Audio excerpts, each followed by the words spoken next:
大家好，欢迎回到我的频道。今天我来朗读新概念英语第3册的第51课。Lesson 51 Predicting the Future 预测未来。Predicting the future is notoriously difficult.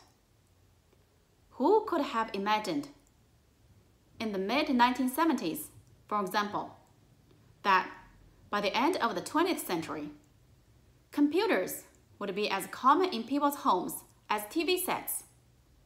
In the 1970s, computers were common enough, but only in big business, government departments, and large organizations. These were the so-called mainframe machines. Mainframe computers were very large indeed, often occupying whole air-conditioned rooms, employing full-time technicians, and run on specially written software. Though these large machines still exist, many of their functions have been taken over by small, powerful personal computers, commonly known as PCs. In 1975, a primitive machine called the Altair was launched in the USA. It can probably be described as the first home computer, and it pointed the way to the future. This was followed at the end of the 1970s by a machine called an Apple. In the early 1980s, the computer giant IBM produced the world's first personal computer.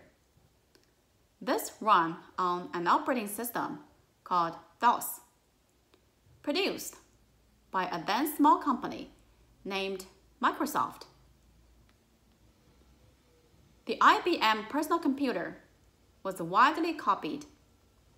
From those humble beginnings, we have seen the development of the user-friendly home computers and multimedia machines, which are in common use today.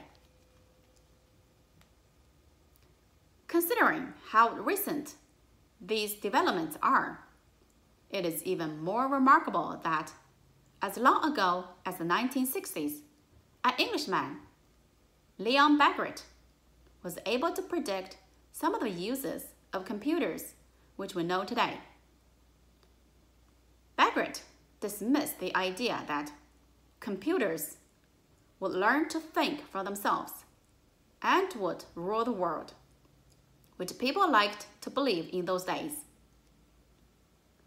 Baggett foresaw a time when computers would be small enough to hold in the hand, when they would be capable of providing information about traffic jams and suggesting alternative routes, when they would be used in hospitals to help doctors to diagnose illnesses, when they would relieve office workers and accountants of dull, repetitive, clerical work. All these computer uses have become commonplace.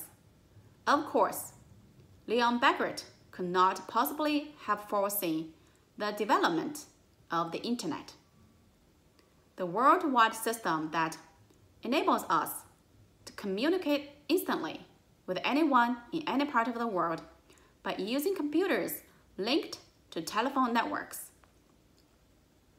Nor could he have foreseen how we could use the Internet to obtain information on every known subject, so we can read it on a screen in our homes and even print it as well if we want to. Computers have become smaller and smaller, more and more powerful, and cheaper. This is what makes Leon Baggett's predictions particularly remarkable. If he or someone like him were alive today, he might be able to tell us what to expect in the next 50 years. 好了，这就是第51课的课文内容。感谢大家的观看，记得点赞、分享还有订阅我的频道。我们下期视频再见。